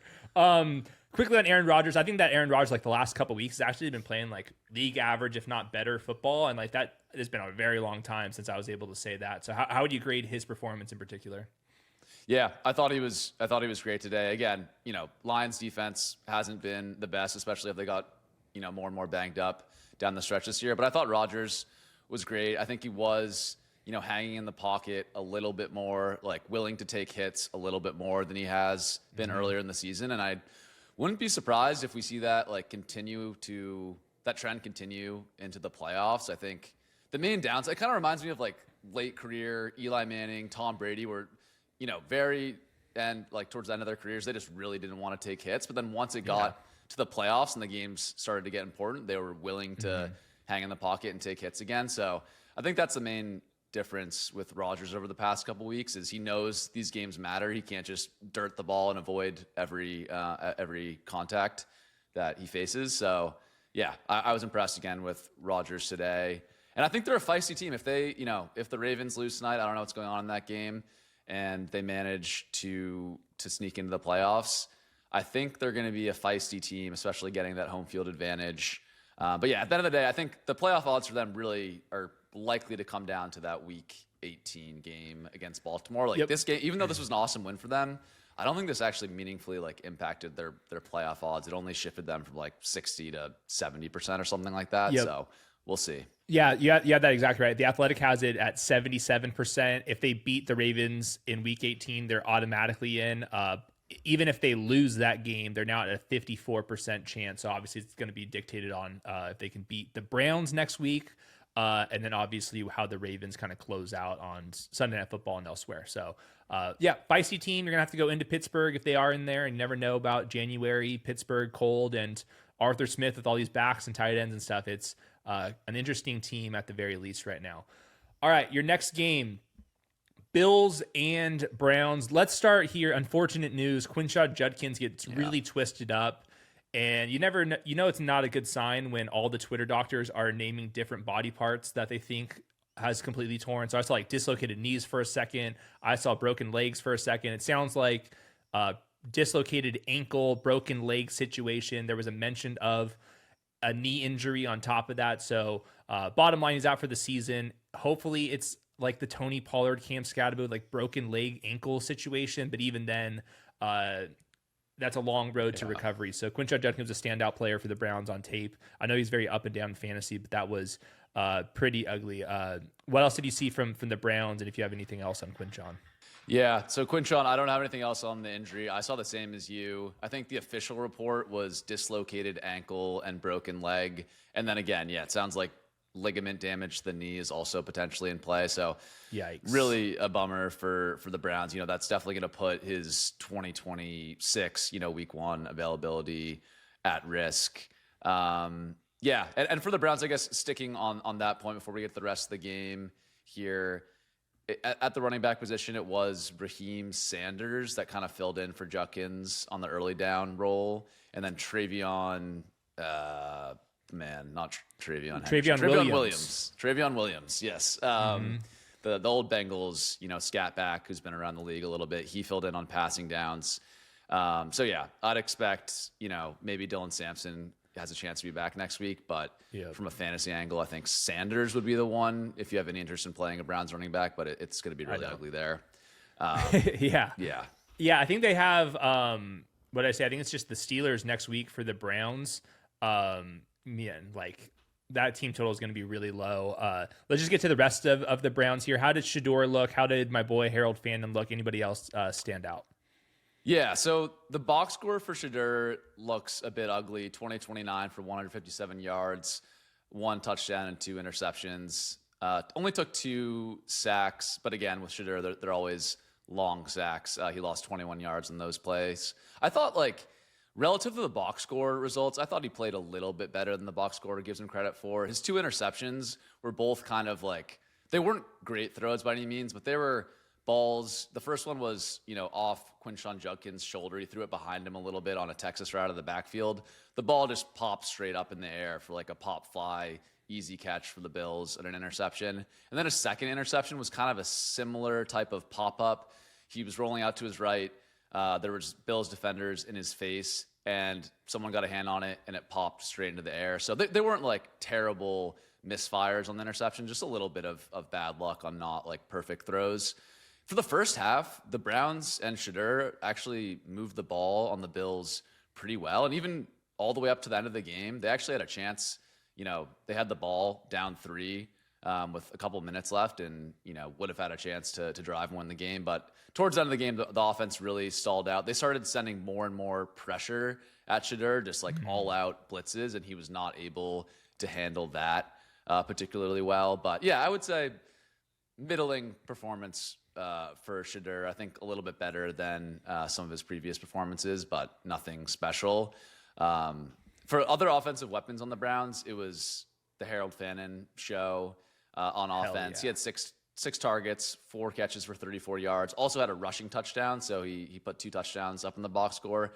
I thought, obviously it's not incredible yardage totals, but every time Harold Fandon gets the ball, he's just breaking tackles, running over dudes. He's a monster. He looks awesome. If they're ever able to put up like a confident offensive infrastructure around him, I think he's really going to be a special player. Yeah, he's just been dominating in terms of targets for a very long time. So it's like Harold Fandon, one of the running backs, which is always kind of a different running back kind of popping up in the pass game, and then a little sprinkle of Jerry Jeudy, but everyone else can't really do anything. So I'll go back and watch the Shador Sanders stuff. I know he survived that pinky injury, maybe a little cut or whatever, but we'll see Shador Sanders once again down the stretch. And Harold Fandon, he's still going to be a top 5, top 6 fantasy tight end for sure over the next couple weeks, assuming David Njoku's going to miss. So big bummer on Quinshon. We'll talk about Rocket Sanders, I guess, on the running back ranking show. I will say he's a big boy, Rocket Sanders. He's a fun watch on tape. He's got a little Mike Tolbert in him or something. Wow, he's a big boy. Yeah, rockets are more like linear. Maybe it's like more like a space shuttle. They have a little bit more girth and kind of density to them. This is not like your modern SpaceX, 6 foot 230 for the big fella. Not built like a rocket. Interesting. All right, other side of the ball, Bills, they're 11-4, 23-20 win here. I believe it was the lowest fantasy output for Josh Allen since I believe his rookie season, according to Ian Hartitz.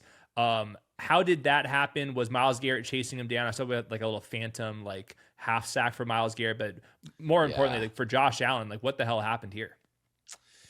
Yeah, I will say first on that half sack for Myles Garrett. I don't know how they're scoring that as a half sack. But anyways, that I'll let people. Myles Garrett doesn't need a half sack. Like he's gonna get the record, man. Like let him just do it with honor. Exactly. We don't need any controversy around that record because he's gonna get it. So it was. For people who didn't see the play, Josh Allen basically was running around, spinning in circles. He fell down.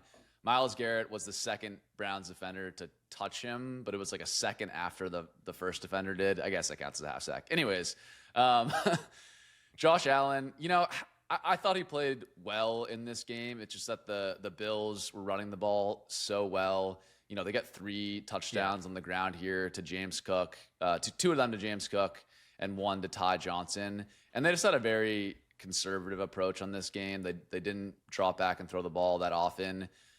The run game was just so effective. And usually when the Bills score 3 rushing touchdowns, like Josh Allen's good to get 1 or 2 of those. It just didn't break his way today. So, yeah, I think that's just, I don't have any magical explanation for why Josh Allen had a bad day. I think it was just a little bit of variance, a little bit of conservative game plan, and Turns out he ends up with, I don't know, like less than 10 fantasy points in your semifinals, and that's a huge bummer. Yeah, just the way the cookie crumbles when you're not feeling pushed on the other side. I know the game was close, but going into this, they were pretty heavy favorites, and you're in Cleveland, like weird things happen. It is a good defense after all.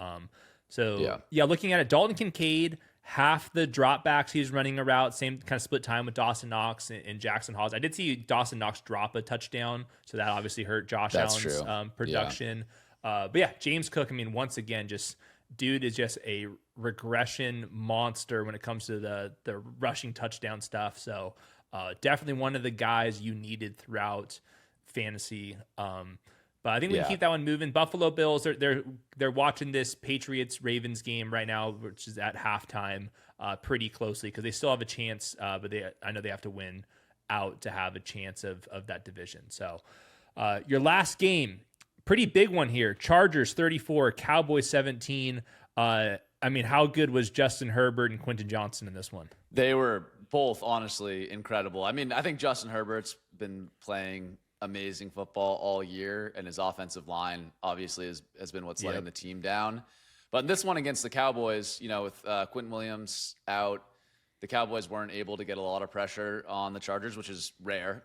This entire season, Justin Herbert's been running for his life. And in this game, he was able to sit back in the pocket a little bit, deliver some plays down the field. And that resulted kind of in the reemergence of Quentin Johnson, went 4 for 104 and a touchdown in this game, had a 50-yard catch down the sideline at one point, also beat a defender for a 25-yard touchdown on a go route. Made a one-handed snag in the back of the end zone on that one. So Quentin Johnson, not known for his hands, but he was making some awesome plays in this one. And yeah, it was a bit of a back and forth battle with the Cowboys early on, but ultimately the Chargers just kind of wore them out in the second half and towards the end of the game and ended up blowing it a wide open there towards the end. But yeah, Herbert, I mean, there's not much else you can say about Justin Herbert at this point. It just honestly, it made me like a little bit sad thinking about what this Chargers team could have been if Joe Alt and the rest of their offensive line had stayed healthy this year. I think would be talking about them as like legit Super Bowl contenders. And obviously they're still, everyone's in it this year in the AFC, but I do think the offensive line against better defenses is going to prove to be too big of an issue. Yeah, this is one where I saw the highlights, but I need to sit back with coffee in the morning and like go in and appreciate this one because all the film nerds were like losing their absolute mind over the Herbert performance. And I'm looking at it. He still was under pressure on 51% of the dropbacks, like on the initial rulings, but doesn't take a sack. So like sometimes like quarterbacks feel like they're not under pressure, even though they were, because they can just navigate the pocket and they have a good sense of what's happening. I feel like that's probably what Justin Herbert was doing, but 23 of 29, no sacks. And there's a 51% pressure rate. That is absurd football. Also shows what the state of the Dallas secondary was. Yeah. He was incredible. Yeah, go ahead, Hayden. I wanted to quickly go to the running back room because Kamani Vidal leaves with an injury. Omarion Hampton finishes with 85 rushing yards in a touchdown. Was there anything to update us on with the Chargers backfield? Yeah, so I will say in this one, don't know the extent of the injury. He was ruled out with, he was ruled questionable to return with a neck injury. I didn't see him being officially ruled out. So that makes me think that maybe there's a chance he's back next week. Didn't seem like the most serious injury, but perhaps we'll find out more there soon. I would say even before the injury, the backfield had shifted a little bit more towards Hampton versus Vidal than it had the past couple weeks. I don't have the exact routes and snaps numbers, but just based on watching the game, Hampton was getting more touches, was in there for more snaps than I think he had been in previous weeks. So even without the injury, I think it's safe to say that this backfield's going more towards 65, 70% in favor of Hampton over Vidal, or maybe it'll be, Haskins or someone else next week. But yeah, I thought Hampton looked good, was breaking off some big runs out there, getting to the edge pretty consistently against this Cowboys defense. So he'd be someone who maybe he was kind of low-end RB2 the past couple of weeks. I think he might creep up and challenge for low-end RB1 status in your fantasy finals if you made it that far. Yeah, I think that's a good shot. It also just makes sense that Vidal in the first couple games with Hampton, he was playing well, and Hampton's coming off this injury where he missed 2 months, that you would ease him in, and then all of a sudden when the games really start to matter, you put more on the plate of Omari and Hampton. The Chargers are going to be in the playoffs, but they do have like playoff-esque games for the next 2 weeks. They get the Texans next week and then the Broncos. So we're going to see Justin Herbert running for his life against those ones. But it would be helpful for Hampton to have more of the backfield to himself, because those are obviously two great defenses there, especially next week with the Texans. So in terms of the splits for the wide receivers, Ladd McConkey was out there for the full time, and then it was everybody else kind of rotating. So that's Quentin Johnston, Gadsden, Trey Harris, Keenan, all played about the same amount of snaps, like right around a half to 2/3 snaps, and then it was Ladd McConkey in the full-time role. So yeah, Ladd, QJ, these guys are very difficult for me to rank out there. They were able to beat up on like Trayvon Diggs coming back from injury and whatnot. But yeah, very, very challenging. This team's like so inconsistent that it's kind of hard to get a good grasp on all of them. Yeah, and especially next week. I was thinking like, oh, Quentin Johnson showed more life today. Like you can maybe consider him next week. They're going back to the Texans defense. Yeah, and Stingley next week. So that's going to be really hard to trust. They're even rotating in Keandre Lambert-Smith a little bit the past couple weeks too. So they're really getting deeper into best ball. They're in their bag. Yeah, they're in their total bag right now. Okay, yeah. This game, you said there's some back and forth, especially in the first half. Cowboys score all 17 of their points in the first half. Dak Prescott started out on a heater. George Pickens and Ryan Flournoy find the end zone here. What happened with the Cowboys' first half versus second half? Yeah, so in the first half, they were just kind of going score for score with the Chargers. George Pickens was involved early and often. I believe he had 42 yards on the opening drive there that eventually led to that Ryan Flournoy 5-yard touchdown pass. Flournoy actually did leave with an injury in this game, I believe, in the second quarter, early in the third quarter. And I think that maybe mildly contributed to the Cowboys' slowdown. Obviously, Flournoy is not like the engine of the Cowboys' offense, but he has been playing. He's kind of nice. He really is kind of nice. He's good, and he keeps the chains moving. He gets a lot of like catches over the middle that keeps the offense on track. So I think that did hurt them a little bit. But it honestly was just the Chargers defense stepping up a little bit more in the second half. Dak Prescott was under pressure a little bit more. He still played well overall in this game. The other thing I'll mention, I guess, on the Cowboys side is I do think Javonte Williams is still a little bit banged up. They definitely were mixing in Malik Davis a little bit more than I'd seen in the past couple weeks. I think Javonte left last week briefly in that game, and it did seem like he was limited today. So I do think my trust in Javonte for the fantasy finals is definitely down a little bit after this week. Yeah, ironically, the Chargers play really well in offense, and then they get the Texans next week, and then the Cowboys, it's the flip, like where the offense falls apart in the second half. And then they get the Commanders next week on a short week, and the Commanders have a third string quarterback perhaps, and all of their secondary is out. So if Flournoy is out, I mean, we're going to rank Pickens and Lamb easily inside the top 10 as always. And then it's just the Javonte Williams. I want to go back and watch those because I think it's a good shout out if he's not fully himself. It's going to be a short week, so they're going to be playing on Christmas. And I think that Javonte did not have full participations in practice for a lot of the week. So that's one to get right, because Javonte is just, he was so good in the first half, and then the second half of the season, just like the explosive runs have like really gone away. I think they're missing a left tackle right now, but the interior of the offensive line is healthy. So it's just one of those things where the season's long and these running backs just never know what they're dealing with. And then maybe for him, it's also just like when you've had all those surgeries on your knee and stuff, like maybe second half of seasons are just going to be a lot to ask for anyways. Yeah. And the Cowboys now too, with obviously they lost today. I think even the Eagles winning on Saturday basically eliminated them from playoff contention. Yeah. So they got nothing to play for down the stretch. Obviously, if players are healthy, they're going to still be out there and playing. But, wouldn't be shocked if Javonte is, rested down the stretch. Yep. Free agent to be, they're going to have to make a running back decision. I did see a Jerry Jones quote about Eberflus, and he said there's not much of a decision that needs to be made, which means that he is gone. Might as well fire him today. It's not looking good over there. I just did want to hit on that though. Wasting this offense because of this Micah Parsons trade and like waiting 2.5 months to trade for Quinnen Williams. It's such a waste because I mean the Dak Prescott numbers with George, you hit on George Pickens in the offseason, and the offensive line looks good, and it's just a total waste to like not even be in contention for week 17. It's just pathetic.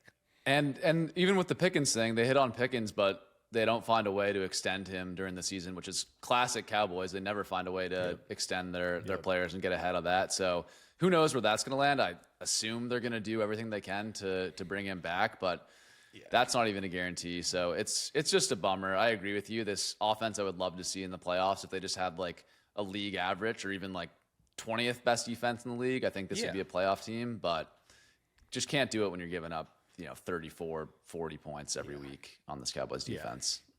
Just brutal. I think Pickens probably played enough to get the franchise tag, which I got $28 million, but wide receivers is like up to $40 million. I do think he's made it into that tier. Another 7 for 130 in the score. Like one of the best picks in fantasy was George Pickens, and he's made it matter in the semifinals. So once again, thanks for Sam coming back out of retirement for the recap here. Had some good games here. Sam, where can we find you? You doing PowerPoints and using AI in the business world? How else could we track down your stuff? Yeah, you can just pop into your local cubicle. You might find me there. Good. I guess I'm still on Twitter at Sherman _FFB. Yeah, you're definitely on Twitter. You're throwing out bangers. Yeah. But not really fantasy analysis usually, but I'm putting tweets out at a pretty good volume. So you can find me there. But yeah, no, I appreciate it. I saw Phillip Rivers come out of retirement last week, and I thought if he can do it, why can't I? So thanks for having me on. That's right. Yeah, I'm sure I'll lure you back out once again for some offseason stuff. Trying to replace some episodes with Josh as he's on a rightful break. So I'm sure we'll be doing a lot more down here. So all right, thanks for hopping in. Awesome. All right, time for the games that we didn't like actually cover intently. So we'll go back and watch these for my running back, wide receiver rankings. But Brentley and I, back corner of our eyeballs here, watch Titans and Chiefs. A blowout. I'm not even going to call it an upset when Gardner Minshew goes down and it's Chris Aludicon as the quarterback, and we'll get into the Chiefs defense side. Titans, I guess, take care of business. Cam Ward, statistically one of his better outings, doesn't have a turnover, 228 pass yards, 2 touchdowns. They go, of course, to Chimere Dike and Chika Kwonkwo.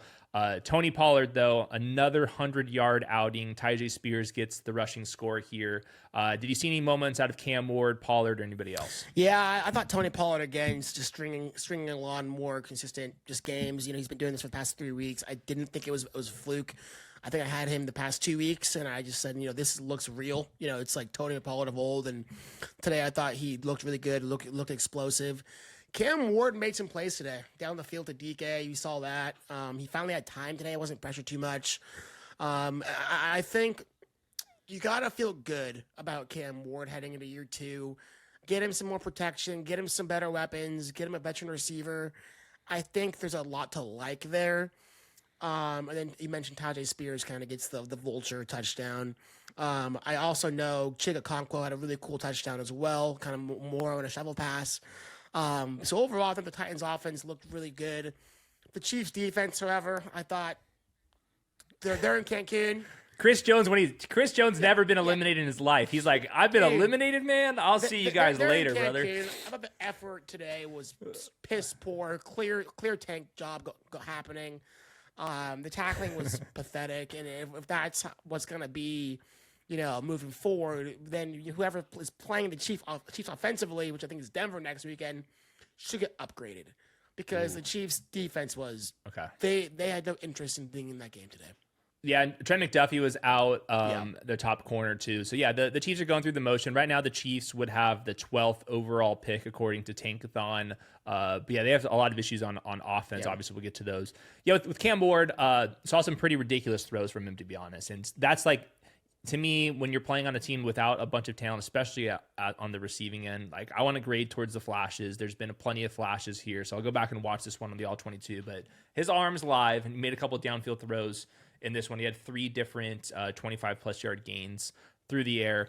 Tony Pollard, they're going to have a decision to make contractually. Maybe this one's actually easy for you. Next year, they've already paid him $2 million. The decision is, do we keep him on the team for $7.25 million next year, which is like low-end starter money? I think if you would have asked me a month ago near the trade deadline, I would have been like, yeah, right. Like, what's the point? You have Tyjae Spears, go draft another young back, sign somebody for cheaper than Tony Pollard. But that's 3 humongous games to kind of close out this year when he easily could have thrown in the towel as a veteran. So $7 million, are you keeping Tony Pollard around for next year? Do you think he's kind of earned it? Yeah, absolutely. I think, one, he's earned it. And I think if he keeps going in the next few weeks, like, clearly, like, this is Tony Pollard who we thought he was good. Leadership. Yeah, exactly, 100%. On top of it. Because the last thing you want to do is take away Cam Ward's weapons. Clearly, he doesn't have enough right now. The one thing that's been consistent over the past 3 weeks is Tony Pollard. I'd hate to get rid of that as Cam Ward tries to take that next step in his development in year 2. Yeah. And I think there's a lot comes with a veteran running back, pass protection, knowing how to run routes well. Like, Tony Pollard offers at least that veteran stability.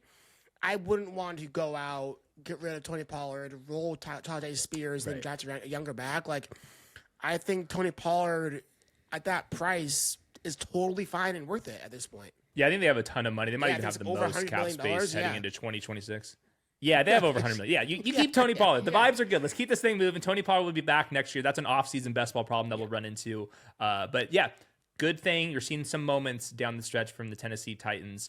All right, Chiefs side of this, Gardner Minshew, really unfortunately, he pops his ACL to stays in the game for a couple extra plays, but obviously you can't play through a torn ACL. So that's back-to-back weeks for the Chiefs, losing the starter. The Chiefs also play. I mean, we're going to have to go through this for the holidays, folks. Like, be ready. Like, football, it's not going to be an excuse for your families. So you're going to have to be hanging out with your families because the quarterbacks, it's not looking good for us.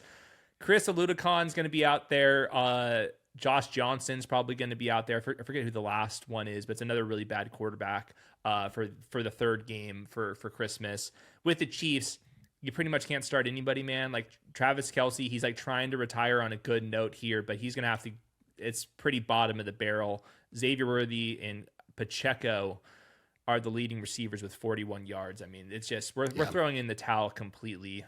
Even if like Rashid Rice comes back next week, like, what could we even do with the third stringer? Nothing. Yeah. No, Aludicin, I mean, he's just a project, and you know, I thought he had some fine moments today running around a little bit, but it's just gonna be brutal. I think they're at Denver next week. I'm not sure if they're home or away, but that game could be anywhere. It wouldn't matter to me. No, they can play that thing on Mars, and I'm not starting anybody. It's gonna get ugly. So if you have Denver's defense next week, lucky you, because it's gonna be food out there. Yeah. The last quarterback, it's gonna be Max Brosmer. It's gonna be Josh Johnson, and it's gonna be this new kid for the Chiefs. So it's not how Netflix was trying to draw this one up on the whiteboard. All right, well, that game was pretty much a disaster. The next game was actually pretty interesting. The Falcons and the Cardinals, lots of stuff going on pregame here. We had 2 wide receivers who were questionable throughout the week. Drake London returns to the lineup. So does Marvin Harrison. Who steals the show, though? Michael Wilson made one of the best, just like luckiest, kind of coolest touchdown grabs, debatably, even if he was in the end zone, but he easily outpaced Marvin Harrison, who only had 1 catch. And then on the flip side, Drake London probably came back a little bit early. I don't know why they were rushing him back, but they did. He only has 27 yards on 8 targets. Falcons hold on 26-19. This is nothing to play for here, but we got a big Bijan outing. Did you see anything that stood out in this one? Yeah, so I was bold enough to try to start Drake London in my semis. Didn't work out for me, but I was keenly watching him, and I thought he was moving well, Hayden, but he didn't play the ball in the air very well. Whoa. On the interception that Kirk had, it was Drake London slipped and didn't work his way to the football, and then the corner had made a great play on it. Drake had a drop as well, just kind of like didn't catch the ball cleanly in the defensive back was able to bat it out at the last minute. Then in the end zone, Drake tried to high point the ball, but let their defender kind of get in there as well. Those are all plays, I think, of vintage in shape London is making. So I think next week we're going to see hopefully that version, the old version of Drake London. But 8 targets, I mean, you love that. You love that coming back, 8 targets. That's what you want to see. Wish he converted a few more of those, but I feel good about London next week and so on and so forth. Bijan today, different dude. I mean, that receiving touchdown, he's a special athlete in his home state of Arizona. I thought today he was going to go off today, and he delivered. I thought Kirk played overall pretty well.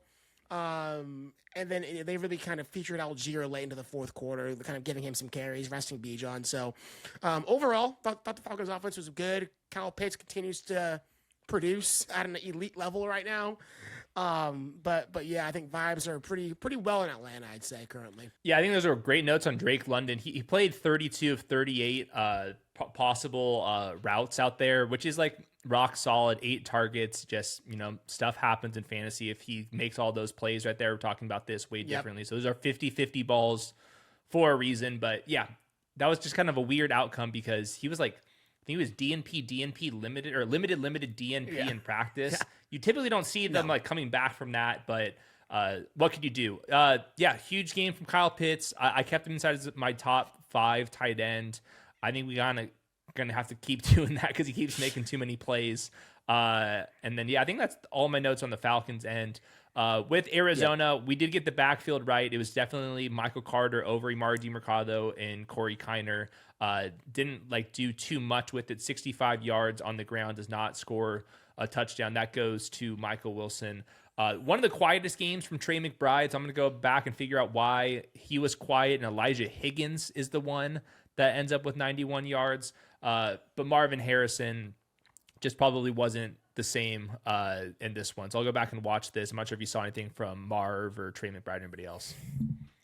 No, I mean, the Michael Wilson catch was unbelievable. It really was. that he's just a special player at this point. I mean, yeah, but I didn't see too much from this offense. The Dolphins didn't move the ball a ton. I think it was only 1 touchdown. It looks like scored. So I mean, just not a ton from Arizona. Certainly not Brissett's best game. So definitely got to go back and see kind of what went wrong with Arizona's offense. Yeah, Marv played 62% of the dropbacks, so he was more limited than Drake London was. And then Michael Wilson making some big plays at the catch point. So we'll go back and before my rankings, I'll go back and watch all these games I did not pay too much attention to, but that's going to do with Brentley here. Oregon Ducks hat. I see you guys beating up on a really good James Madison. You guys feel good about yourselves? Hey, man. You guys feel good over there?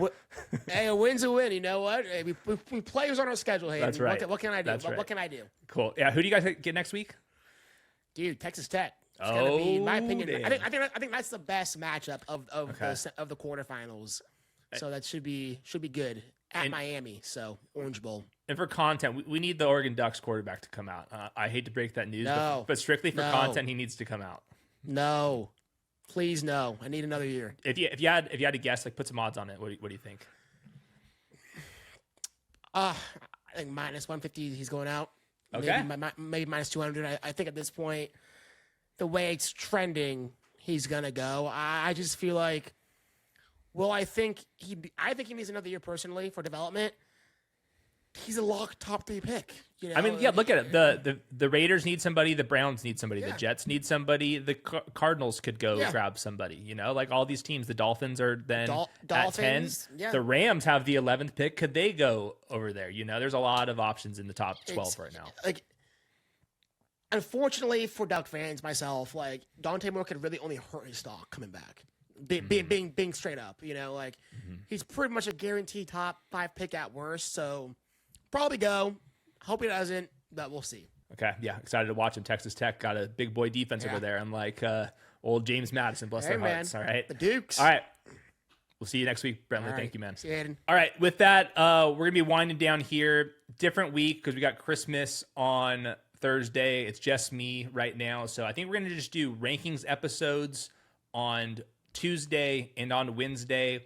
I'll talk about waiver wire pickups in that episode. Hopefully we already hit on a couple of those names. It's going to be probably Taysom Hill on the damn waiver wire thumbnails on other channels. So expect rankings episodes only this week. 3 of them. We'll eventually do some sit starts probably on the Sunday. Congrats if you guys made it to the finals out there. Huge bummer if you lost in the fantasy football semis, but we'll do tons of off-season content.